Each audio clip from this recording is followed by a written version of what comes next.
Comment qualifieriez-vous votre niveau de concentration au travail dans la vie générale, alors des changements observables par rapport à la mémoire, là, la capacité de... Est-ce que des fois il y a certains oublis qu'il n'y avait pas avant, ou est-ce du niveau de la concentration, de la mémoire, tout ça?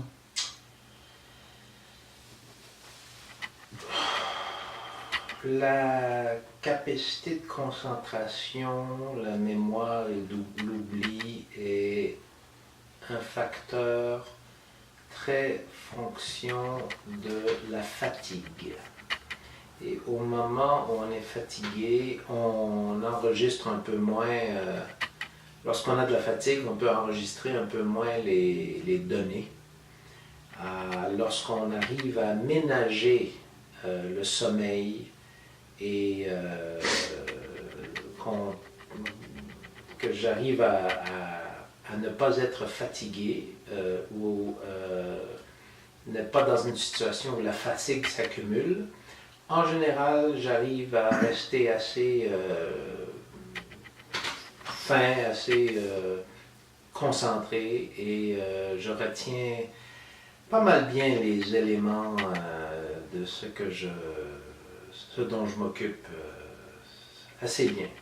C'est sûr que aussi avec l'expérience, on arrive à déterminer avec les années quels sont les éléments les plus pertinents à retenir versus ceux qu'on peut se permettre de moins retenir. Donc ça contrebalance un peu. Vous faites ça par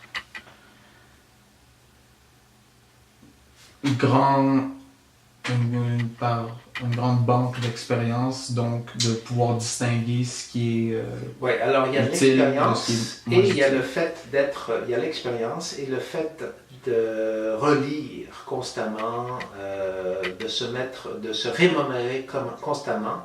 Alors là, l'outil le plus utile, c'est sans contredit les ordinateurs de nos jours. Parce qu'avant, il fallait lire dans les livres, il fallait regarder les revues, etc. Maintenant, avec l'ordinateur, en l'espace de quelques secondes, on a à portée de main toute l'information de nouveau, et un condensé de l'information à propos de chaque question qu'on peut avoir, à propos de tel symptôme, tel signe, telle maladie, tel traitement, etc. Et on l'obtient 10 fois plus vite qu'auparavant, ce qui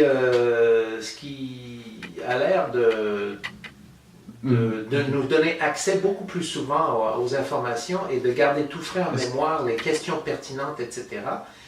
Ça nous permet d'être beaucoup plus efficaces. Ça me permet d'être beaucoup plus efficace. Est-ce que par rapport à la capacité d'apprendre des nouvelles tâches, y a-t-il des différences?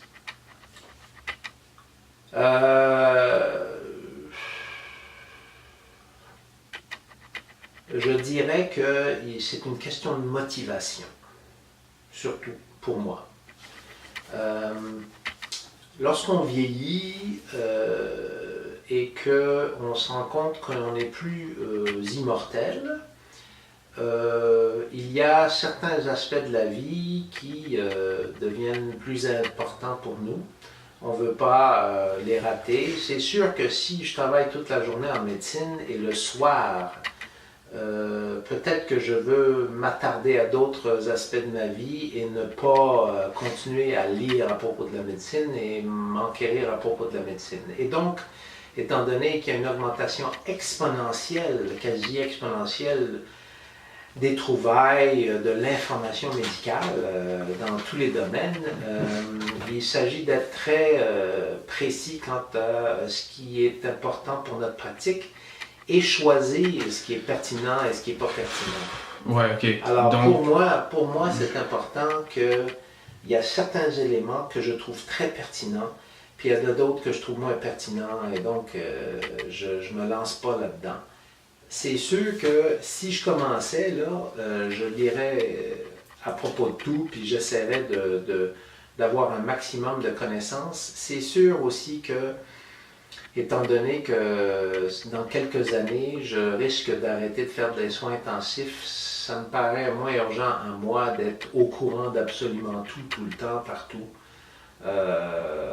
C'est moins pertinent. Je suis moins en compétition avec les autres à mon âge pour bien performer, dans le sens que je trouve que, bon, point de vue performance, ça va, et que d'emmagasiner encore continuellement à la même vitesse que je faisais auparavant me servira pas dans l'avenir si j'ai l'intention c'est de faire des soins intensifs, par exemple. OK. En ce qui concerne le restant de ma médecine, ça c'est une autre affaire. Là, il va falloir que je fasse des efforts. Les efforts sont plus difficiles à faire à mon âge pour rester à date dans tout ce qu'il y a à faire. OK. Pour la dimension sociale, alors, vous avez parlé de votre travail. Est-ce que vous avez une vie extérieure avec plusieurs relations établies, avec des amis? Combien d'amis? Est-ce que vous avez une vie sociale active? Actuellement, là, depuis quelques années, j'ai acheté une nouvelle maison. C'est devenu important pour moi de continuer à organiser ma nouvelle maison, de la construire, de la faire à mon goût. Alors, je m'amuse beaucoup à faire ça ici dans la maison, à faire ça. Je trouve ça relaxant de travailler là-dedans et de faire une maison telle que je la vois, etc. Ça, c'est du côté personnel. Puis, du côté social, avec des amis, je m'entends très bien avec la femme avec qui je suis, on s'amuse bien. J'ai plusieurs amis, j'ai bien des amis, des vieux amis. Il y en a un très vieux que je viens d'aller visiter, très loin. J'en ai une couple d'autres ailleurs, mais à Montréal, j'en ai beaucoup. J'en ai des excellents amis, j'en ai 3-4 que je vois assez régulièrement. Et des amis de jeunesse, là, j'aime ça, garder ça.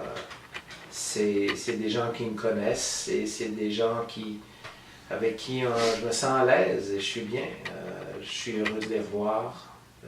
Ils sont très contents de me voir. On rigole bien, on passe du bon temps ensemble. Alors, puis... Quelles activités vous pratiquez ensemble? Des fois, c'est sportif. Avec François, je fais du ski. On est allé monter la montagne, le Mont Lafayette, l'autre jour. Avec France, je joue au tennis. D'autres, c'est des sorties pour discuter. Claude Arsenault, c'est des parties ou des sorties. On va aller souper ensemble. Voilà, c'est un peu ça. Là. Vous avez parlé de votre couple, donc vous êtes marié? Ou...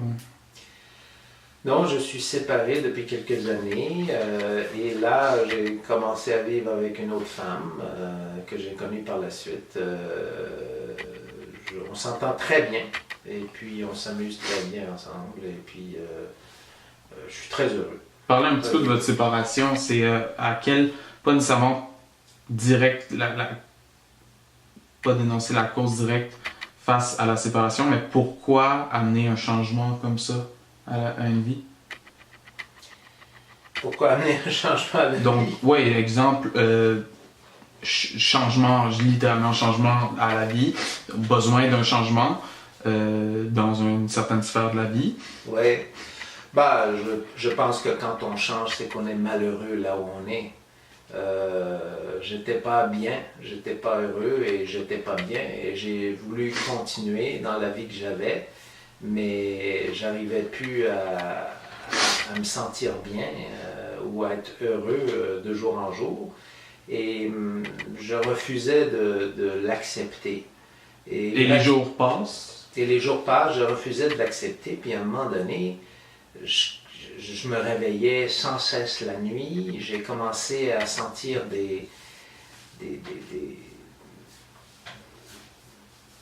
avoir des sensations corporelles, d'angoisse constante, etc.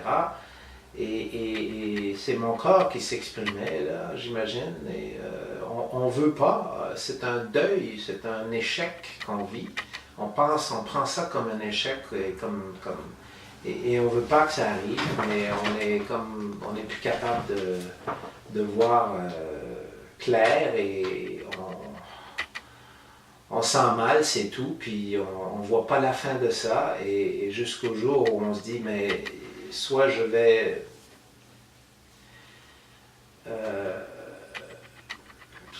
m'engloutir là-dedans, me noyer là-dedans, soit je dois changer quelque chose, soit je dois parler, dire ce que je ressens. Puis parler et dire ce que je ressens, c'est très difficile. Ok, donc vous avez eu une relation sérieuse pendant assez longtemps et ensuite séparation. Aujourd'hui, comment qualifiez-vous votre vie sexuelle? Ma vie sexuelle? Oui. Ma vie sexuelle, elle est bonne, ma vie sexuelle. Parce qu'il y a des changements au niveau des différents états de la vie, tu sais, vingtaine, quarantaine, soixantaine, quatre-vingtaine. Alors, là, moi, je dirais que je suis à une pas... étape où je suis à l'aise avec ça. J'ai jamais été une personne qui était très à l'aise avec le sexe. Mes parents m'ont jamais raconté quoi que ce soit à propos du sexe. Et évidemment, j'ai été toujours très niaiseux avec les femmes. J'ai toujours trouvé que j'étais tellement niaiseux avec les femmes. Je ne savais pas comment les aborder, ni quoi faire, quoi que ce soit. J'ai raté un paquet d'occasions où finalement j'aurais été intéressé, mais finalement, je n'avais aucune idée quoi faire, puis j'étais trop transi par